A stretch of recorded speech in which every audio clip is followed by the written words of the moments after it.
Bike வாங்க போவோமா? கடைசியில் சார் நல்லா யோசித்து பார்த்துட்டு எஃப்செட் வாங்குவோமா இல்லைனா ஸ்கூட்டி வாங்குவோமான்ட்டு யோசித்து பார்த்துட்டு ஸ்கூட்டியே வாங்கிக்கலாம், ஏன்னா அது உனக்கும் யூஸ் ஆகும் அப்படின்னு சொல்லிட்டு எனக்காக சாருக்கு பிடிச்ச எஃப்செட் வேணான்னு சொல்லிட்டு ஸ்கூட்டியே எடுத்துக்கலாம் அப்படின்னு சொல்லிட்டு சார் எனக்காக விட்டு கொடுத்துட்டாங்க. ஸ்டோர் ரூமுக்கும் போயிட்டோம். போனதுக்கப்புறம் எஃப்செட்டில் புது புது மாடல்லாம் இருந்தது.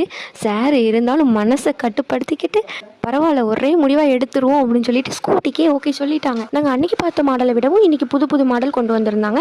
அதனால சார் அதுலேயும் ஏறி ஏறி உட்காந்து ஒன்று ஒன்றா ஸ்டார்ட் பண்ணி பார்த்துட்டு இருந்தாங்க. அதுக்கப்புறம் ஸ்கூட்டி வாங்கினதுக்கு ஸ்வீட்ஸ், ஹெல்மெட் அதெல்லாம் கொடுத்துருந்தாங்க. ஸ்கூட்டியை வாங்கிக்கிட்டு வீட்டுக்கும் கிளம்பிட்டோம். வீட்டுக்கு வந்துட்டு இருக்கும்போது எனக்கு வாங்கினது தானே அப்படின்னு சொல்லிட்டு நான் சார்கிட்ட இருந்து ஸ்கூட்டியை பிடிங்கிட்டேன். நான் தான் வீடு வரைக்கும் ஓட்டிகிட்டு வருவேன் அப்படின்னு சொல்லிட்டு வீடு வரைக்கும் நான் தான் ஓட்டிகிட்டு வந்தேன். அதுக்கப்புறம் எல்லோரும் ரவுண்ட் போயிட்டு இருந்தோம். எப்பா ஒரு வேலையாக வீட்டுக்கும் வந்துட்டோம். சரியான வெயில், அதனால ஃபேனை போட்டுட்டு எல்லாரும் உக்காந்தாச்சு. அதுக்கப்புறம் ஸ்வீட் பாக்ஸையும் அன்பாக்ஸ் பண்ணோம்.